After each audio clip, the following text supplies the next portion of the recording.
Hi hello నమస్తే welcome to Suman TV. నేను మీ దివ్య. మన రెండు తెలుగు రాష్ట్రాల ప్రజలకు ఉదయాన్నే గుర్తుకొచ్చేది మెడ్రాస్ ఫిల్టర్ కాఫీయే. అతి తక్కువ సమయంలో ఈ మెడ్రాస్ ఫిల్టర్ కాఫీ ఎంత రీచ్ అయిందో, ఎంతమంది ప్రేమ అభిమానులు పొందిందో మనందరికీ తెలుసు. అయితే ఈ మధ్యకాలంలో జరిగిన ఇన్సిడెంట్ మనల్ని ఎంతో మందిలో చాలా డౌట్స్ని అయితే క్రియేట్ చేస్తుంది. సో దాని గురించి మన దగ్గరున్న ఎండి పరుచూరి యశ్వంత్ గారు అయితే ఉన్నారు.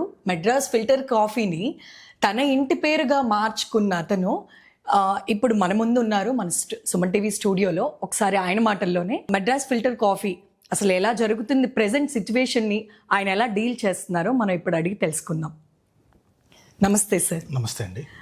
మెడ్రాస్ ఫిల్టర్ ఇన్సిడెంట్ మనం ఇప్పుడు చూస్తున్నాం. చాలా మందిలో fake Madras filter coffee franchise పెట్టుకొని రన్ చేస్తున్నారని మనం ఇప్పుడు వింటున్నాం. అసలు ఆ న్యూస్ నిజమేనా అండి? 100% నిజమండి. ఓకే, 100% నిజమండి. విజయవాడ చెందిన చిడిపోతు కార్తీక్ అనే వ్యక్తి ఈ ఫేక్ ఫ్రాంచైజీలు అమ్మటం జరుగుతుందండి గత కొంతకాలంగా. ఓకే, ఆ పర్సన్ కూడా మీకు తెలుసండి. ఆ పర్సన్ కూడా తెలుసు, ఎందుకంటే అతని మీద మేము కోర్టులో కేసు వేసామండి. 2023 మేలో కోర్టులో కేసు వేసామండి. దాని మీద ఆర్డర్స్ ఆల్రెడీ ఇంజక్షన్ ఆర్డర్స్ ఉన్నాయండి.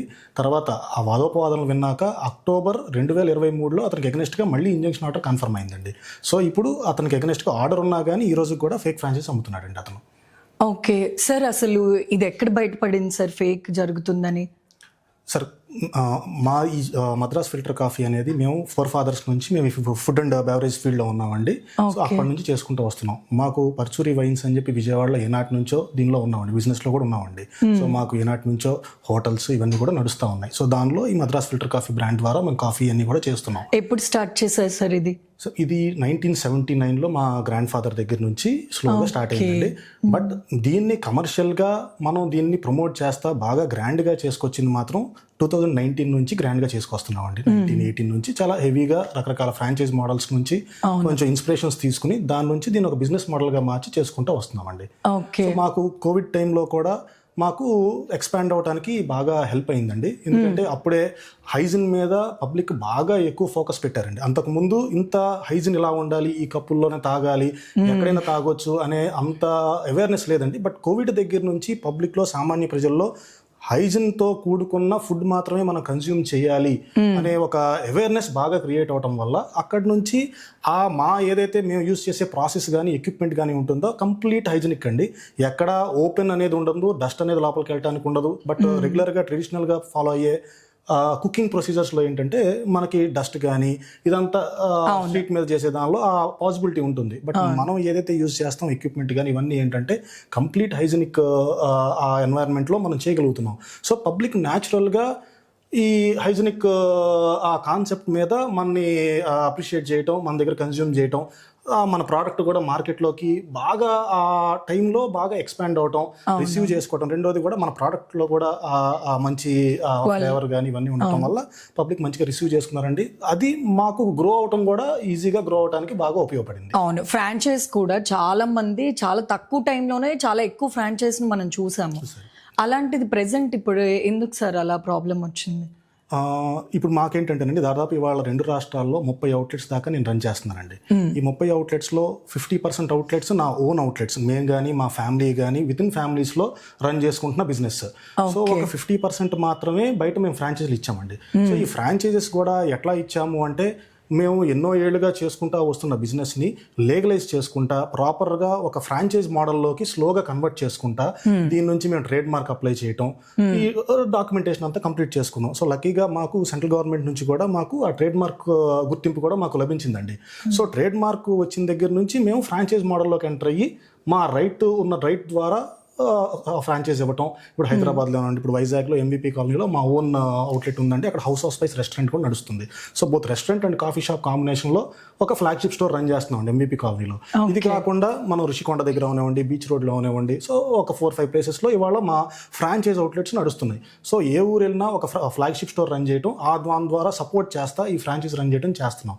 సో ఈ కార్యక్రమంలో చిడిపోతు కార్తీక్ అనే వ్యక్తి మేము కూడా మీతో బిజినెస్ చేస్తామని మాతో అసోసియేట్ అవటం, సో అతనితో కలిసి మేము కొన్ని అవుట్లెట్స్ పెట్టడం జరిగింది. ఆ ఒక కాలక్రమేణా ఒక 2020లో మేము ఒక సపరేట్ ఎంటిటీ ఒకటి పెట్టుకుని ఆ ఎంటిటీ ద్వారా కొన్ని షాప్స్ రన్ చేసాం. ఆ రన్ చేసిన క్రమంలో మాకు అతనికి ఉన్న డిఫరెన్సెస్ వల్ల అతను మళ్ళీ మా కంపెనీలోంచి బయటకు వెళ్ళిపోవడం జరిగింది. అతనికి అమౌంట్ కూడా పే చేసాం. సో కంపెనీలోంచి బయటకు వెళ్ళిపోవడానికి అతనికి కావాల్సిన ఏదైతే అమౌంట్ ఉంటుందో ఆ అమౌంట్ కూడా అతను పే చేయడం జరిగింది. అగ్రిమెంట్స్ రాసుకోవడం జరిగింది. సో ఈ కార్యక్రమం తర్వాత అతను ఆ అగ్రిమెంట్స్లో చాలా స్పెసిఫిక్గా మద్రాస్ ఫిల్టర్ కాఫీ అనే బ్రాండ్ నేను అతనికి సంబంధం లేదని, ఫ్యూచర్లో ఫర్దర్గా వాడనని చెప్పి మాకు కమిట్మెంట్ ఇచ్చాడు. తీసుకున్నాడు, ఆ అమౌంట్ కూడా తీసుకున్నాడండి. బట్ అతను ఏం చేశాడు అంటే మా దగ్గర అన్నీ తీసుకుని అగ్రిమెంట్స్ అన్నీ చేసి సైన్ చేసి బట్ ఫ్రాడులెంట్గా అతను అదే పేరు వాడుకుంటూ ఫ్రాంచైజీలు అమ్మటం స్టార్ట్ చేశాడు. సో అతను ఎలా చేస్తున్నాడు అంటే అతను ఒక ఫేక్ వెబ్సైట్ ఒకటి క్రియేట్ చేశాడండి. ఆ వెబ్సైట్ వచ్చి theMadrasFilterCoffee.com. సో దానికి ఏం చేశాడు, ఇండియా అని చివరిలో ఒక తోక తగిలిచ్చాడు. మద్రాస్ ఫిల్టర్ కాఫీ ఇండియా అని చెప్పి తగిలిచ్చాడు. అలాగే మాకు ఇన్స్టాగ్రామ్ హ్యాండిల్ ఉంటుందండి, మద్రాస్ ఫిల్టర్ కాఫీ అనే ఉంటుంది ఇన్స్టాగ్రామ్ హ్యాండిల్. దానికి మద్రాస్ ఫిల్టర్ కాఫీ ఒఫీషియల్ అని, మద్రాస్ ఫిల్టర్ కాఫీ ఇండియా అని అలా 2 ఇన్స్టాగ్రామ్ హ్యాండిల్స్ క్రియేట్ చేశాడు. సో సెర్చ్ చేసినప్పుడు ఎవరైనా గూగుల్లో కానీ ఇట్లో మాది ఎలాగైతే ఒఫీషియల్ది వస్తుందో అన్అఫీషియల్ది కూడా పాపప్ అవుతుంది. సో అయినప్పుడు ఎవరన్నా పాపం అమాయకులు గనక ఆ వెబ్సైట్లో కానీ ఆ ఇన్స్టాగ్రామ్ హ్యాండిల్స్లో కానీ వెళ్ళినప్పుడు అక్కడ మా ఒఫీషియల్ నెంబర్స్ ఉండవు, అతని ప్రైవేట్ నెంబర్స్, అతని ఫ్యామిలీ నెంబర్స్ పెట్టుకుని ఆ నెంబర్స్కి ఎవరైతే కాల్ చేస్తారో ఒక కాల్ సెంటర్ మాదిరి వాళ్ళకి వెంటనే ఫోన్ చేయటం, మేము ఫ్రాంచైజీలు అమ్మేస్తామంటాం, డబ్బులు కట్టేయమనటం. సో అట్లా డబ్బులు తీసుకోవడం మొదలెట్టాడు. యాక్చువల్గా మీదే మద్రాస్ ఫిల్టర్ కాఫీవి ఎన్ని అవుట్లెట్స్ ఉన్నాయి సార్ ప్రెసెంట్? మా కంపెనీ కింద ఏదైనా ఒక 30 అవుట్లెట్స్ నడుస్తున్నాయండి. 2 స్టేట్స్ లో నడుస్తున్నాయి. ఇతను ఒక 10 దాకా ఇతను ఫేక్ అమ్మాడండి. ఓకే, 10 ఫ్రాంచైజ్ దాకా అమ్మాడండి. ఇప్పుడు మన వైజాగ్ లోనే ఇక్కడ శృంగారకోట దగ్గర ఒకటి అమ్మాడు, ఎస్కోట దగ్గర, తగరపాల్స్ దగ్గర ఒకటి అమ్మాడు, ద్వారకా నగర్ దగ్గర ఒకటి అమ్మాడు. మన వైజాగ్ సిటీలోనే 3 ఫ్రాంచైజ్ అమ్మారండి. సో ఫ్రాంచైజ్ తీసుకున్న వాళ్ళకి అది ఫేక్ అని వాళ్ళకి తెలియదు. ఎలా తెలియదు అంటే ఇవాళ సమాజంలో ఎవరైతే యువతరం బిజినెస్ చేయాలని బయటకు వస్తున్నారో చాలా మందికి ఒక బిజినెస్ మనం స్టార్ట్ చేయాలంటే దానికి సంబంధించి మనం డాక్యుమెంటేషన్ ఏం చెక్ చేసుకోవాలి, వాళ్ళ ఓనర్షిప్ ఎలా చెక్ చేసుకోవాలి, ఇంత అవగాహన లేదండి, ఆ అవేర్నెస్ లేదు. అందరూ పాపం కష్టపడి చదువుకుంటున్నారు, బయటకు వస్తున్నారు, ఇళ్లలో డబ్బులు తీసుకుంటున్నారు, మనం కూడా ఎంటర్ప్రెన్యూర్ అవ్వాలి, ఒక మంచి బిజినెస్ స్టార్ట్ చేసుకోవాలి అని నెట్లో సెర్చ్ చేయటం. ఆ సెర్చ్ చేసినప్పుడు అన్లక్కీగా వాళ్ళకి కనుక ఇలాంటి ఫేక్ దీనిలోకి ఎంటర్ అయితే ఆ లైన్లోకి వాళ్ళు మూవ్ అయిపోతున్నారు. సో ఆ ఫోన్ నెంబర్కి ఫోన్ చేస్తారు. ఇప్పుడు ఎలాగైతే సైబర్ మోసాలు జరుగుతున్నాయో ఇది కూడా ఆ కైండ్ ఆఫ్ మోసం లాగానే ఒక fake website, 2 fake Instagram handles open చేసేయటం, దానిలో 4 ఫోటోలు తగ్గించుకోవటం, ఫోన్ చేసిన వాళ్ళందరికీ కాల్ సెంటర్ లాగా ఫాలోఅప్, పొద్దున్నే ఒకసారి సాయంత్రం ఒకసారి మీరు డబ్బులు కట్టండి మీకు ఇచ్చేస్తాం, మీకు డబ్బులు కట్టండి మీకు ఇచ్చేస్తాం అని ఫాలోఅప్ చేయటం. వాళ్ళు కనుక వాళ్ళ దగ్గర బ్లాక్లో డబ్బులు తీసుకోవటం, క్యాష్గా తీసుకుంటారు రికార్డు లేకుండా, తీసుకుని వాళ్ళకి ఇదిగో మీరు పెట్టేసుకోండి అని చెప్పి పర్మిషన్ ఇవ్వటం. సో అట్లా మన వైజాగ్ నగర పరిసరాల్లోనే 3 ఇన్సిడెంట్లు జరిగినాయండి.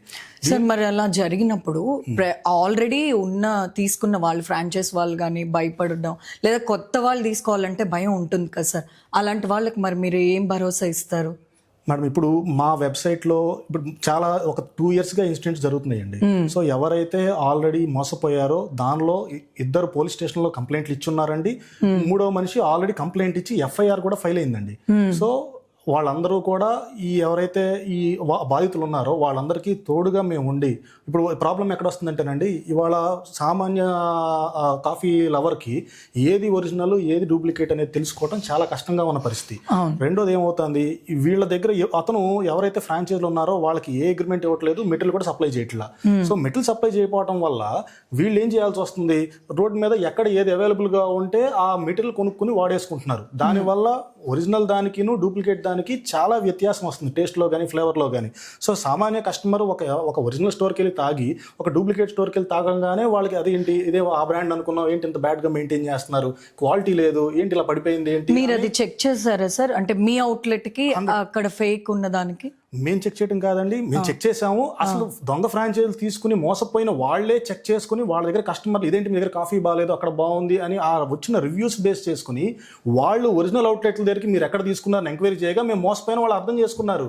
చేసుకుని వాళ్ళు సార్ మేము అలా మోసపోయామండి, మా పరిస్థితి ఏంటి అని, మాకు ఏదంటే రెస్క్యూ ఏంటి, మా పరిస్థితి ఏంటి, మమ్మల్ని ఎట్లా బయటపడాలి. ఎలా సార్ అసలు ఎలా తెలిసింది వాళ్ళకి ఇది ఫేక్ ఫ్రాంచైజ్ అని చెప్పి? అగ్రిమెంట్ ఇవ్వట్లేదు. ఇప్పుడు ఉదాహరణకి మనకి ద్వారకా నగర్ ఉంది మేడం, ద్వారకా నగర్ లో వాళ్ళు ఫ్రాంచైజ్ కి దాదాపు 15 15 లక్షలు క్యాష్ ఇచ్చారు, షాప్ పెట్టేసుకున్నారు, వాళ్ళకి మెటీరియల్ సప్లై లేదు, అగ్రిమెంట్ లేదు. ఎప్పుడు అగ్రిమెంట్ అడిగినా మేము అగ్రిమెంట్ ఇవ్వలేము అని ఫోన్లు ఎత్తకపోవటం, మాట దాటేయటం. 1.5 year నరకం చూశారు వాళ్ళు. శృంగారపుకోట ఉంది, దాదాపు 40 lakhs ఇన్వెస్ట్ చేశారు ఈ ప్రాజెక్ట్ లో. 40 lakhs ఇన్వెస్ట్ చేసి 2 years గా వాళ్ళకి అగ్రిమెంట్ లేదు. ఈ రోజు వరకు ఫ్రాంచైజ్ అగ్రిమెంట్ లేదు. ఫ్రాంచైజ్ అగ్రిమెంట్ ఇవ్వంటేనేమో ఫోన్లు ఎత్తరు, మెటీరియల్ సప్లై లేదు. సో వాళ్ళు ఏం చేస్తారు, ఆటోమేటిక్ గా ఆన్లైన్ లో మళ్ళీ అసలు మనం ఎక్కడ తప్పు జరుగుతుంది, ఏం జరుగుతుంది అని చెప్పి చెక్ చేసుకోవటం, ఎంవిపి మిగతా అవుట్లెట్స్ దగ్గరికి వెళ్ళటం, మేము ఇలా తీసుకున్నాం, మీకు మెటీరియల్ వస్తుందా రావట్లేదా క్రాస్ వెరిఫై చేసుకున్నప్పుడు మేము ఇబ్బంది పడుతున్నాం, మోసపోయాను వాళ్ళు రియలైజ్ అయిన వాళ్ళు మమ్మల్ని అప్రోచ్ అవ్వడం జరిగింది. మనం ఇవాళ వాళ్ళని కాపాడుకుంటా ఫర్దర్ గా ఫ్యూచర్ లో ఎవరు ఇట్లాంటి ఇన్సిడెంట్స్ జరగకుండా మోసపోకుండా ఉండడానికి అవేర్నెస్ తీసుకురావాల్సిన డ్యూటీ కూడా ఒరిజినల్ బ్రాండ్ ఓనర్ గా మా మీద రెస్పాన్సిబిలిటీ ఉంది. ఎందుకంటే ఈ డూప్లికేట్స్ వల్ల ఒరిజినల్ బ్రాండ్ కూడా చాలా బ్యాడ్ నేమ్ క్రియేట్ అవుతుంది మార్కెట్ లో. సో ఆ ఉద్దేశంతో మేము ఇవాళ ప్రెస్ మీట్లు పెట్టడం అనివ్వండి, వాళ్ళ మీద కేసెస్ ఫైల్ చేయడం అనివ్వండి, ఇవన్నీ ప్రయత్నాలు చేస్తున్నాం. రెండోది, ఎవరైతే మోసపోతున్నారో వాళ్ళందరినీ కూడా మేము పేపర్, ఆంధ్రజ్యోతి పేపర్లో అనివ్వండి, ఈనాడు పేపర్లో అన్నట్టు వీటిలో పబ్లికేషన్, హిందూ పేపర్లో అనివ్వండి, ఒక పబ్లికేషన్ కూడా రన్ చేసామండి. ఏమని, ఎవరు ఇలా మోసపోమాకండి, ఎవరన్నా మోసపోయి ఉంటే వాళ్ళని కూడా మేము రెస్క్యూ చేస్తాము, దయచేసి మమ్మల్ని అప్రోచ్ అవ్వండి, ఒరిజినల్ కంపెనీ మెటీరియల్ వాడుకోండి, సపోర్ట్ చేస్తామని చేసామండి. ఇలా ఎవరైతే మోసపోయిన వాళ్ళందరినీ మేము సపోర్ట్ చేస్తున్నాం. కూడా ఇంజక్షన్ ఆర్డర్ ఉండి కూడా దాన్ని వైలేట్ చేస్తా ఈ రోజుకి మోసం చేయాలనే ప్రయత్నాలు జరుగుతున్నాయి.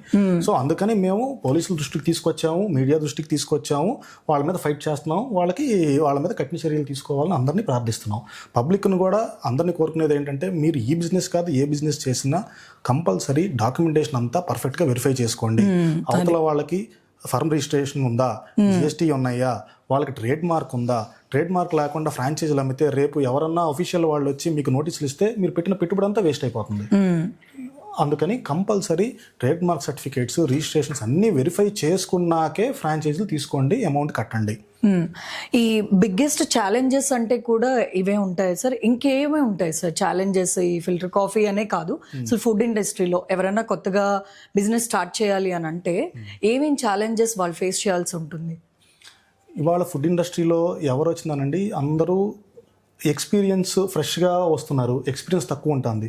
సో అందరికీ ఏంటంటే ఇవాళ కంపల్సరీ ట్రైనింగ్ లేకుండా ఇవాళ సడన్గా మన దగ్గర డబ్బులు ఉన్నాయి, ఇంట్లో తీసుకున్నాం, అమ్మా నాన్న దగ్గర తీసుకున్నాం, లేకపోతే బ్యాంక్ లోన్స్ తీసుకున్నాం, డైరెక్ట్గా దీనిలోకి రావడం కన్నా ఫస్ట్ ఎక్కడో చోట వర్క్ చేయటం, ఆ ఎక్స్పీరియన్స్, లేదా ఎవరైనా ఫ్రాంచైజ్ దగ్గరికి వెళ్తున్నారంటే వాళ్ళు ప్రాపర్ ట్రైనింగ్ ఇస్తున్నారా లేదా, మెటీరియల్ ఇస్తున్నారా లేదా చెక్ చేసుకోవటం, ప్రాపర్ డెలిజెన్స్ అంతా చేసుకుని స్లోగా తీసుకెళ్లాలి తప్ప హడావిడిగా మనం ఏదో ఒకటి వాళ్ళు చేసేద్దాం, అయిపోవాలి, రేపటికల్లా మన బిజినెస్ అయిపోవాలి, మనకి నెక్స్ట్ డబ్బులు వచ్చేయాలి అనే దాన్ని కాకుండా స్లోగా తీసుకెళ్ళండి, చూసుకోండి, అన్ని డాక్యుమెంటేషన్ వెరిఫై చేసుకోండి. ట్రైనింగ్ చాలా ఇంపార్టెంట్. ఆ ట్రైనింగ్ మనం సర్వైవ్ అవ్వి మనం అంత టైం స్పెండ్ చేయాలి. వాళ్ళ ఫుడ్ ఇండస్ట్రీ చాలా టైం డిమాండింగ్ అండి. మా అవుట్లెట్సే ఉన్నాయి, ఉదయం 9 దగ్గర నుంచి రాత్రి 10 దాకా రన్ చేస్తామండి. ఉదయం 5 దగ్గర నుంచి రాత్రి 10 దాకా రన్ చేస్తాం. దాదాపు 18 hours వర్కింగ్ అవర్స్. ఇన్ని వర్కింగ్ అవర్స్ మనం ఆ బిజినెస్లో ఉండాలి అంటే మార్నింగ్ నుంచి నైట్ వరకు మనం దాని మీదే ఫోకస్తో, శ్రద్ధతో దాన్ని ఆపరేషన్స్ చేయాలండి. సో అంత టైం మనం ఫుడ్ ఇండస్ట్రీలో మనం టైం స్పెండ్ చేయగలము. ఎస్పెషల్లీ ఫిల్టర్ కాఫీ అయితే బ్రేక్ఫాస్ట్ అవనివ్వండి, ఫిల్టర్ కాఫీ అవనివ్వండి, ఇవన్నీ ఏంటంటే ఎర్లీ మార్నింగ్ నుంచి నైట్ క్లోజింగ్ దాకా టైం స్పెండ్ చేయాలి. సో అన్ని బిజినెస్లు అందరికీ సూట్ అవ్వవు. సో మనం ముందు ఈ టైం స్పెండ్ చేసి ఆ డెలిజెన్స్ చేసుకుని ట్రైనింగ్ తీసుకున్నప్పుడు మనకు అర్థమైపోతుంది, ఓకే ఎస్ మనకి ఈ బిజినెస్ మనది, మనం చేయగలుగుతాం, మనం అంత టైం స్పెండ్ చేయగలుగుతాం అని అనుకుని వాళ్ళు స్టడీ చేసుకున్నాక అప్పుడు ఈ ఫ్రాంచైజీలకి డబ్బులు పే చేయడం కానీ, తీసుకోవటం కానీ, లేదా వాళ్ళు ఈ బిజినెస్ని చూస్ చేసుకోవడం కానీ చేయాలండి. సార్ ఫైనల్లీ ఒక క్వశ్చన్, కొత్తగా ఫ్రాంచైజ్ తీసుకోవాలి అని అనుకునే వాళ్ళు ఏం చేయాలి సార్? కొత్తగా మద్రాస్ ఫిల్టర్ కాఫీ ఫ్రాంచైజ్ తీసుకునే వాళ్ళకి theMadrasFilterCoffee.com అనే వెబ్సైట్ ఉందండి. తర్వాత మనకి మద్రాస్ ఫిల్టర్ కాఫీ పేరు మీద ఇన్స్టాగ్రామ్ హ్యాండిల్ ఉంది. అండ్ ఒక మొబైల్ నెంబరు 9153837777. ఇవన్నీ official mobile number, Instagram and websites అండి. సో వీటి ద్వారా మీరు కాంటాక్ట్ అయ్యి మీరు కొత్త ఫ్రాంచైజ్ తీసుకోవచ్చు. చూసారు కదా, మద్రాస్ ఫిల్టర్ కాఫీ ఎండి పరచూరి యశ్వంత్తో అయితే మాట్లాడాము. మీకు ఎటువంటి డౌట్స్ ఉన్నా సరే, ఫ్రాంచైజ్ కోసం డీటెయిల్స్ ఉన్నా సరే, సార్ యొక్క వెబ్సైట్ మద్రాస్ ఫిల్టర్ కాఫీ యొక్క ఒరిజినల్ వెబ్సైట్లో మాత్రమే చెక్ చేసి ఆ డీటెయిల్స్ అన్నీ చూసుకొని సార్ని అయితే కాంటాక్ట్ చేయొచ్చు.